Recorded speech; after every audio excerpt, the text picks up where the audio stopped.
Sometimes. So my wife came into the business obviously after I had, in terms of understanding marketing and digital marketing, and she would forever say to me, "But I just feel like I don't understand it." And I said, "Okay, so you've not used the internet before?" She said, "Yeah."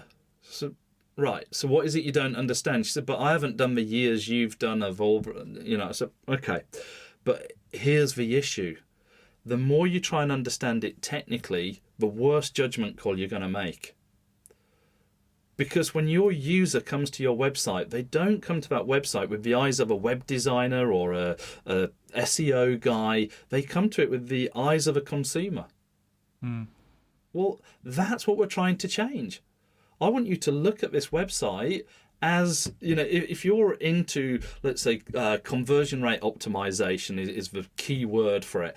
If you are into CRO, conversion rate optimization, I want you to look at those eyes not as a web developer, but as somebody who would actually use that website, because that's what's important. So we are all skilled enough to make those changes. But we sometimes think it's more difficult than it actually is. We're looking for something that's harder than it actually is. If we find people landing on a web page, and let's say they're bouncing off way more than they would on any other page, I want to understand why. Because the contact page, has got a massively high bounce rate. Of course it has. People went there to find your phone number. Well, then let's stop worrying about the bounce rate of a contact page, because they are going to bounce. That's what a bounce means. They came to one page and disappeared off.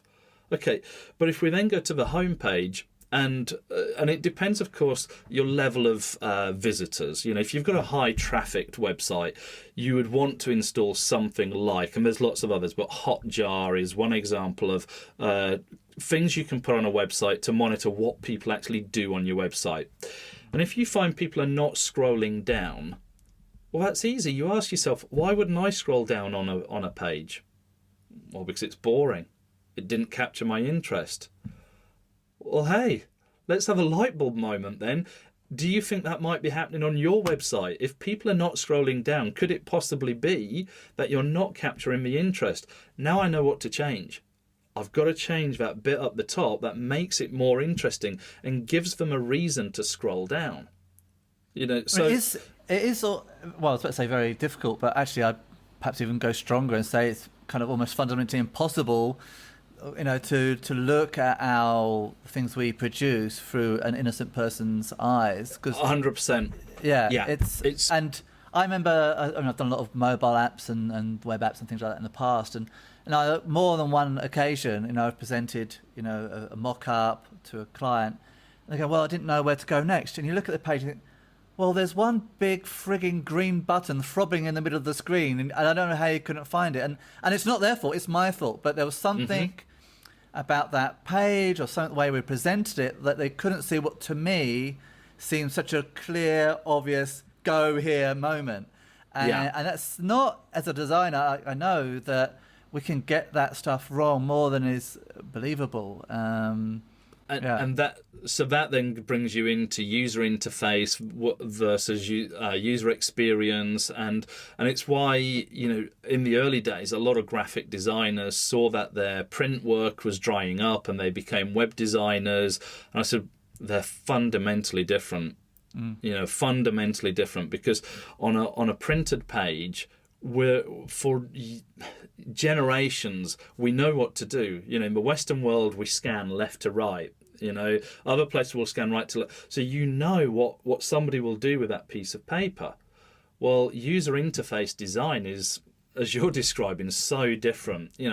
But the big key in terms of, I think, the data fatigue is to minimize it. So I would say have one single sort of number for each part of your marketing. So let's just talk digital marketing, and we say, okay, we run Google ads, we run Facebook campaigns, we run LinkedIn. We want to drive people to our website, and our website then gets them to download an ebook. Whatever that funnel is. Everybody's will be different.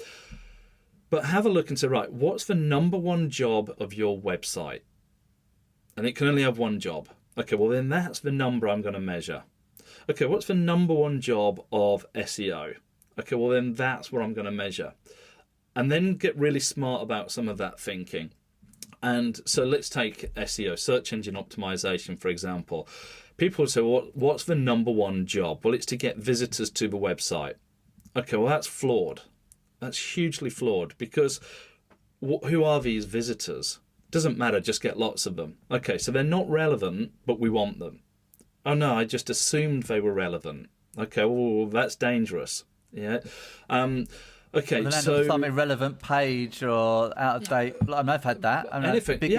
The biggest hit page was something that we didn't even know, literally didn't know existed, and was years and years old, and it mentioned Brad Pitt in the copy, and it just got loads of hits, and it's just like, oh my god. And we see that sort of thing all the time in terms of that accidental traffic type thing. Yeah. But when you're being deliberate about it, you say, well, what's my search engine optimization supposed to do? Well, it's supposed to get my best keywords to the top of Google. Let's just say Google, because it's so big. So that's what it's supposed to do. Okay, so let's go back to our Christmas trees, and I'm sure people don't search for Christmas trees, by the way. We know where to get a Christmas tree, but it's a good example. You've got 100 people rushing off to create their Christmas tree website right now. They're all going right now. So funny enough, the number of people who land on your Christmas tree website in January takes a massive dive from December. So your search engine optimization brought you a lot less traffic, and therefore it's failing. Well, of course it's not, and that's why I use that point. So you can't measure search engine optimization by the number of people it delivers to your website, because that number in itself is at the mercy of so many other things like demand. It's just, it can't be measured, or it can't be affected. Mm-hmm. Now, of course, it's important to you, and you're going to look at, when you're doing key phrase research, what phrases do people actually search for? I want the big hitters, but the ones that are realistic for me to get to. Mm-hmm. So there's a whole other conversation on search engine optimization. The point for this stage is to make it something I can change. So if I'm measuring how many of my 10 focus key phrases I want to be at the top of Google are actually at the top of Google, that's something I can monitor and I can do something about. Because I can say, okay, I've only got 5 of them on the first page, so therefore I need to throw more attention on getting the other 5 onto the first page. That's simple. If I say I need more visits, well, that's not simple anymore. How am I going to do that? All 10 are in position 1. Well, now I'm stuck. So it's having one number for each particular part and measuring just for one number. Now, your digital marketers will need to do the numbers underneath that, of course, because underneath all these numbers, there's going to be more numbers. So if we say, well, my number of enquiries or my conversion rate. So again, if we look at a website, number of enquiries is not a good measure. We're going to need to understand it, but it's not a good measure because, again, demand will change. Look, we've all just, globally we've had COVID affecting everything. So, we'll see that demand has dropped for some things and risen for other things. So we have to be aware of that. But our conversion rate, well, that is a number that we can change. Because if normally there's 100 people arrive at the website, but this month there happens to be 50, how many of the 50 do I convert? And am I converting them or more to the point, am I converting them at the same rate as I used to do the 100, or am I converting more percentage-wise? So when you boil it down to probably 4 to 6 key numbers that you actually can, it shines the light on what you need to be doing next. You don't get data fatigue. And it's. I mean, we should create a little dashboard, just a simple spreadsheet. And every month was just I don't know how many numbers we had in there. It would look a little bit at the social media stuff, look at the size of a database, growing that month, etc. So I guess we had simplified that, and that gave us some numbers we could kind of digest and go, okay, well, why is that down? Oh, we spent less. We spent now half our advertising rate this month because of X. Okay, well, at least we have an idea why that happened. Right. Yeah. Okay. And it, so simplifying them and having a process for. So we look at it, and it's the old 90-day plan stuff. But I suggest to people look at this stuff every month. So basically monthly is probably about right. If you've got a high volume traffic site, or you're very digital marketing led, then monthly is probably too long. But for most people, monthly is about right. And I would be saying, okay, well, what's our little plan then? So first of all, it's review the data. Second, it's come up with an action plan based on the data. Thirdly, do the action. And then fourthly, review it again. You're going back round and round in a cycle of continually looking at, okay, this is what I've seen, this is what I think it's telling me, and therefore this is what I will do, and then I'll have a look to see whether it did do that. And if you're changing it every month, you can afford to make a few mistakes in the year. Yeah, and it's also great emotionally. I found it's just if you are seeing some growth there, maybe particularly if you're a high ticket business, one or two big buyers could be a difference between a really bad month and a good month. Right. But it's a very small amount of data. So, okay, well, we've seen that our database is still grown. We've still got more people downloading this PDF or whatever. Okay, well, maybe what we're doing is okay. Maybe this is just a month that we didn't get a couple of sales. So that can be quite nice, as you say, just to see those numbers. And yeah, sometimes you can take learning from it, but sometimes it's like, okay, it's going okay. Yeah, and then, but all of those are great in terms of measuring the marketing. The fourth question is where it gets to the money. Okay. And this, when I look back, is definitely what killed off that portal. I didn't understand lifetime customer value. I didn't understand cost of acquisition. I knew the words. So when I say I didn't understand it, it's not like I suddenly woke up and somebody said, have you ever heard of? Of course I'd heard of it, but I didn't understand it. I never really got sort of into the depths of it. And I think it's crucial to understand those numbers. So, lifetime customer value, so simple, in terms of revenue coming in, divide it by number of customers who made that revenue. Now I know, let's say we're doing that over the course of a year. So now I know what they each contributed in terms of revenue. I need to know my gross margin because it's what they're worth to me. It's not really what they spend with me. So times it by the gross margin. That then tells me each year what the average customer is going to bring to me. And then I say, well, they stay with me for 3 years. Okay, well, now I know what the lifetime is. So once I've got that model, it educates everything. Before that model, so I say again, when if I do a live sort of workshop, I say, okay, I walk into the room right now. I've got a customer for you. They're stood outside the door.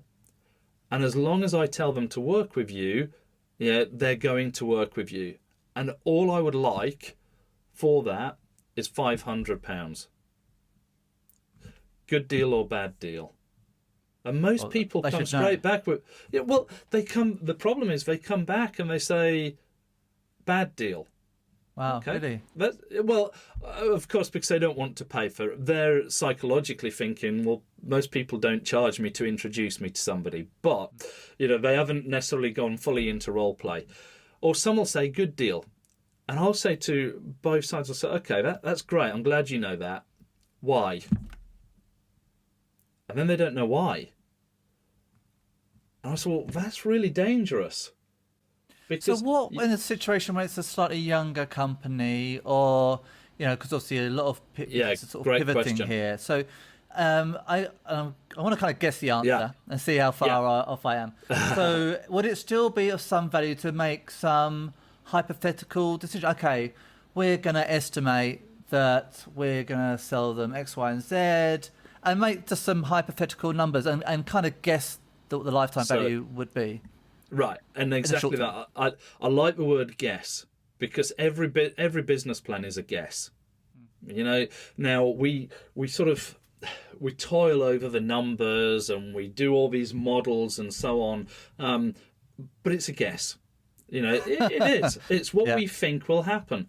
So therefore, if you came up with the same guess on your lifetime customer value, is that any more or less accurate than your business plan?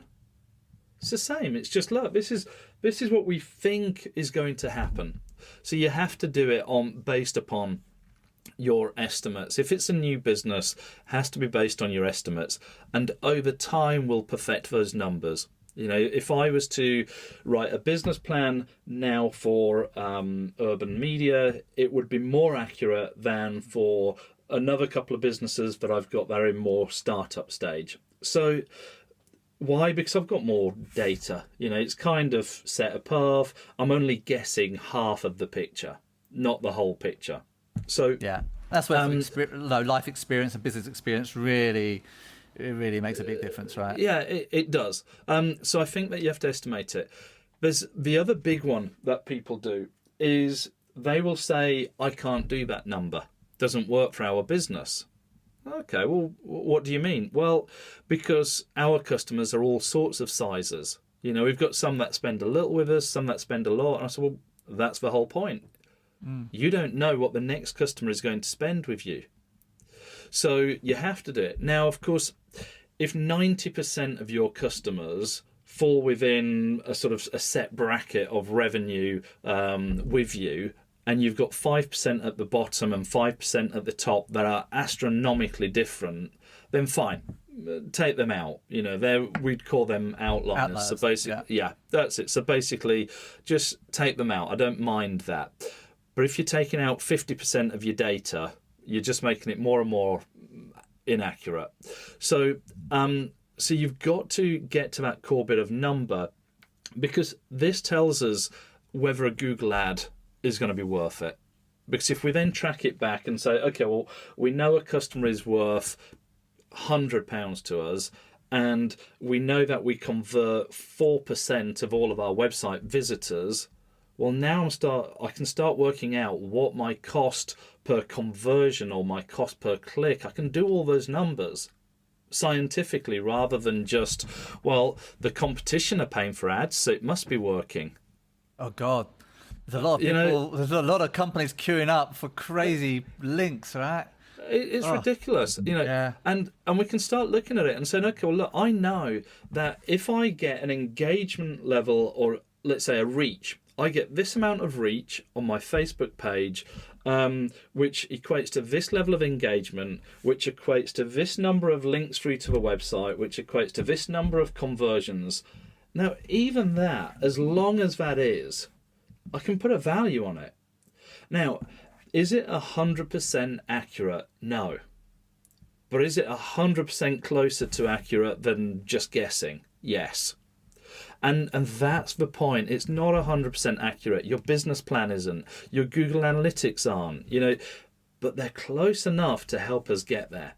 And if I know that I'm going to convert somebody for roughly about the lifetime value, then that's dodgy, because there's no profit there. But if I know I can convert somebody for 10% of my lifetime value, then hey, if I've got it wrong by 50%, then look, I'm still there. I'm in the ballpark. And they don't do it because they want to get more sales, but don't connect sales with profit. So all of a sudden now I've got more and more sales. And that's exactly what we did with the portal. We had big people advertising with us, the big truck manufacturers, the fuel companies, the tyre people, all advertising, paying good money back in 2000, but we'd never fully tied things through and we hadn't completely understood it. And of course Google Ads came in and told them not to spend money with us, but that's another story. But we hadn't understood all of those, cost of acquisition. Well, we just do stuff. Oh, great, carry on with that then. It sounds like that's working, but when we understand the numbers, it fundamentally changes what we're willing to do. We had a big global insurance company with the pandemic who they've slashed the marketing budget. Which part of the marketing budget have they not slashed? Their digital marketing. But why? It's not just because we're good guys. It's because we're able to show them, look, this is exactly what you're paying. This is exactly the return on your investment, because we can tell you the numbers. That's why it was all the print type marketing that's disappeared and the digital marketing stayed. Now, I'm not sort of to debate whether digital marketing's better than offline and all the rest, because look, the online guys are going to say it always is, and the offline guys are going to say you wouldn't have this if you didn't have that.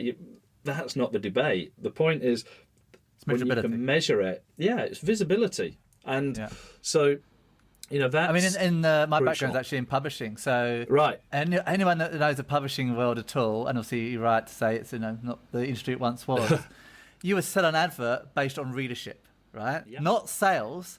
And they had this ridiculous model, though. Every person that buys a magazine will show it to at least 7.3 other people. So therefore, our readership is 7 times. That was normal, standard practice and different values. And how hypothetical and crazy is that, right? Hey, we did the same. My portal, it was £5,000 a month to have a banner on a page because lots of people read it. They didn't look at your ad. Yeah. They never clicked on your ad. They don't care who you are. They just liked the content. So it's interesting. And I think that out of all of those steps, it leads up to that one.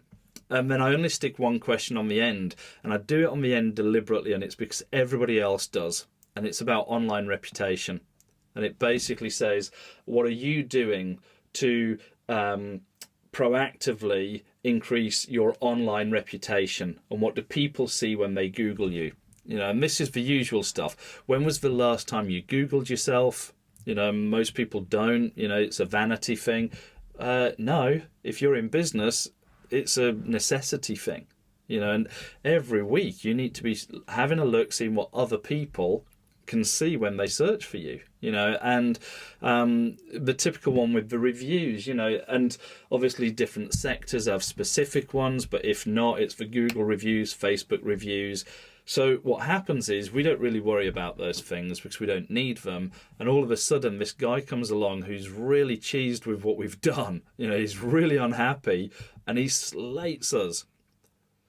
Now, that review might be from somebody who thinks he's talking about the right company. It might not even be us. He might not be a customer, but he just got the name wrong. It could be anything. It might be that he's just that sort of person and he does it to everybody. Or it might be that he's got genuine cause for upset. It could be any reason, but the point is that's normally our first review. And then it's quickly followed by all our favourite customers. Because we reach out to them and say, oh, can you help out? Because, this guy's come and put a post. What does that look like? When you or I then go and check them out, it looks like they just tried to bury, just get rid of a bad review. It's shocking. Whereas the opposite is true. If we get a load of good reviews, when somebody leaves a bad one, people look at that and they think... I think people are a little bit forgiving, aren't they? They see... I would actually go further. If you had, let's say it's 100 reviews, and they're all glowing, people would go, really? Realistically, you're more motivated if you're upset to do a bad review, right? There is more motivation if you had a bad experience. So, you just expect to have a couple in there which aren't, perfect. And actually, they give you another opportunity, which is how we respond to them. Because that's an interesting point. I think... when we've had a customer where we have let them down, the way we've dealt with it means they're more loyal to us now than if we'd never, ever let them down. I remember one guy coming to us. He'd been brought on, big customer of ours. We thought we were doing a good job, by the way. So the first time I knew we weren't doing a good job in their eyes, and that's what's important. It's not about whether we're doing a good or bad job. It's about how they perceive whether we are or aren't. And this guy comes on board, and his first job was to come and visit me. So he's their new CEO, so he had to come and see our CEO. He couldn't see the guys doing the work. I love that power thing, isn't it? It's crazy, but anyway. So he comes to see me to basically let me know we're doing such a shocking job. Great meeting, the sort that you love, and so when we get to the bottom of it, we realise it's a misunderstanding, and actually the guys had been doing a great job, but they'd be doing a shocking job of communicating what they'd done, which is very common in marketing. Most technical people, if you don't have, specific account managers and so on, most technical people are focused on doing a good job, not telling you they've done a good job, which is an issue, because people only know people only know you've done a good job if you let them know. So, it turned out they'd done a good job, not let people know. There's a bit of misunderstanding. Those guys now, I would say, are probably our best customer in terms of the relationship. We could now, not that you would ever try to, but we could get something majorly wrong for them and we'd be forgiven because they know how we'd respond to it and that we'd put it right and that we never ever intended to get it wrong. Well, there's actually a lot of evidence to say that, exactly what you just said. The bond between, let's call it, client and customer is stronger if there is a glitch and you respond well with that glitch. So I actually tested this out. I deliberately put what I call a wrinkle in our system, right? Just to purely test this out. It was a minor one. They didn't receive like a download or something. Yeah. And then we had I'm very sorry, and we gave them the download, and then we gave them an all extra. And I tell you what, it really worked. We actually stopped doing it because it was just a test, and it kind of felt a little bit kind of cheeky to do it. Disingenuous. But it was just an experiment. But actually, it absolutely 100% worked. It does. The classic on email marketing. I mean, I think all of these things have a lifespan. It's like the reviews, actually. When reviews first came out, we believed them. Whereas now, as you say, we're aware that we are more likely to leave a negative review than a positive one. We could have had an exceptional service, way better, if you like. If neutral is the middle, this exceptional service could be way off the scale and we don't leave a review, but somebody upsets us a little bit and we do leave one. And I think so people are sort of waking up to that side. And in the same way, things like, if you like, that accidental wrinkle, or the other on email marketing, we're really sorry we sent you the email yesterday without the link. Well, hold on a minute. You've programmed that in your email marketing campaign. So when you sent me it yesterday, you knew you didn't have the link because you've sent this one from Active Campaign as well. But so, people originally would see that and think, oh, wow.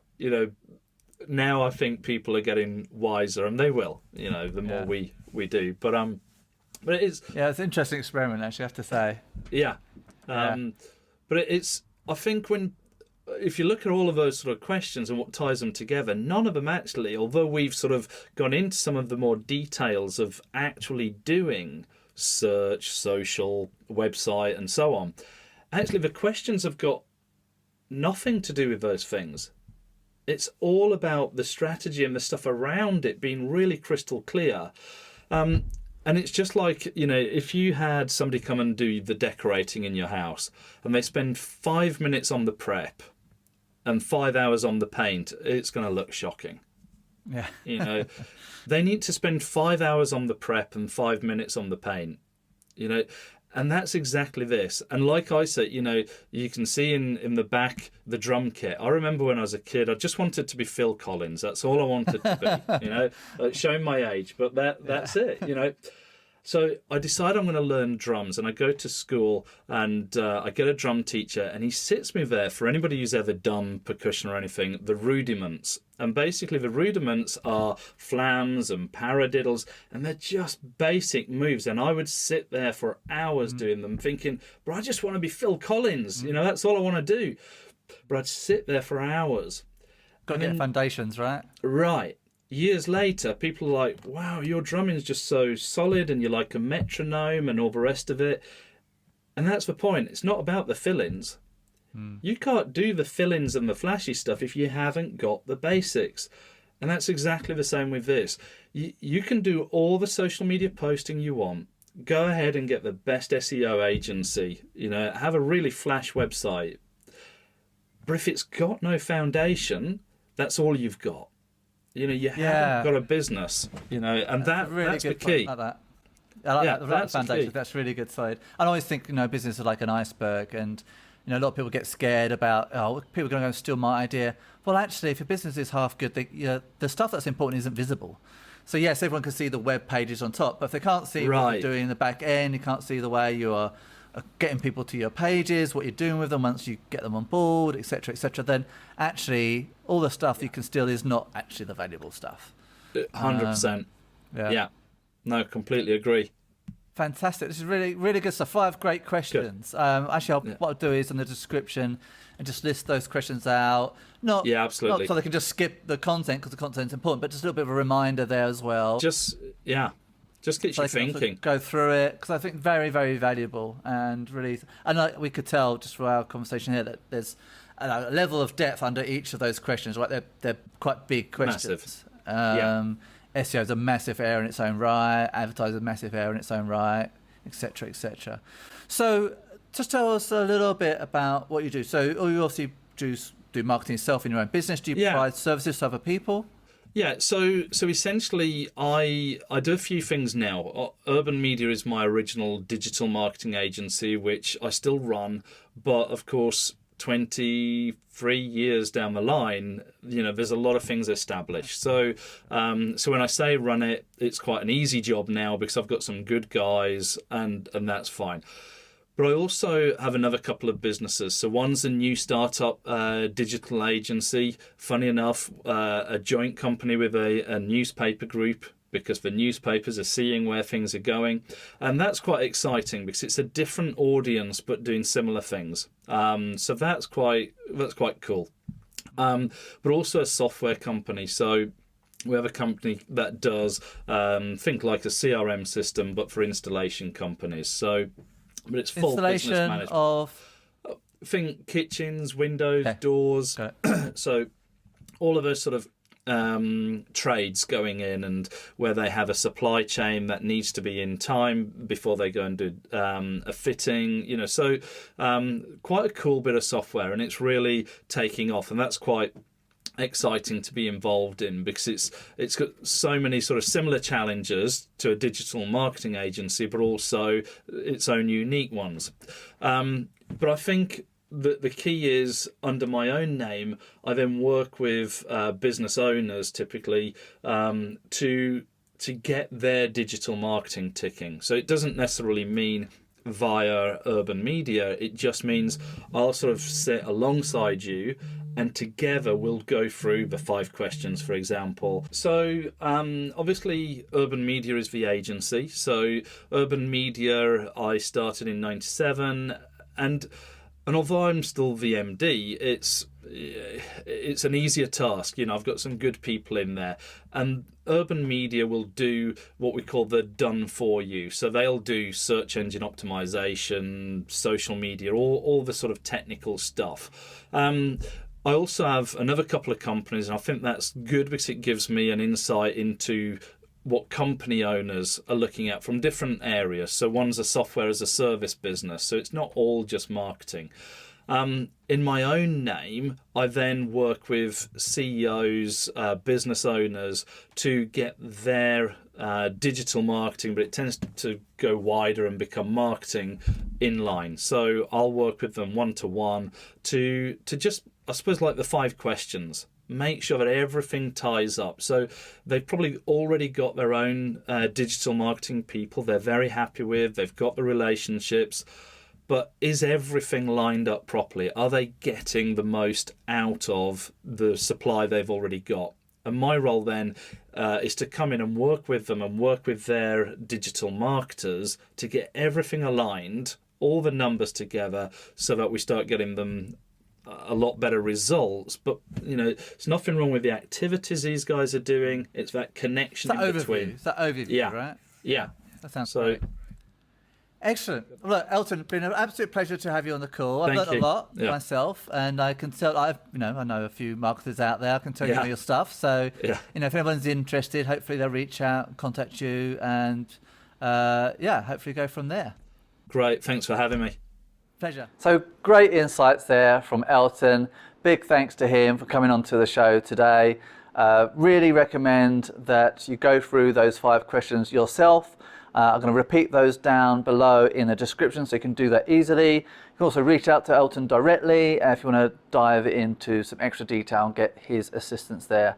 I thought he demonstrated real insights. In addition to that, I'd really recommend that if you haven't done so already, get yourself a spreadsheet, put that together, write down your key performance indicators and monitor those at the very least on a monthly basis. That will really just provide some perspective and kind of some sort of visibility to what it is that you are doing. And if something does go way off track, those figures are likely to show it up before you lose a lot of money or something else goes astray. So definitely highly recommend that you do that.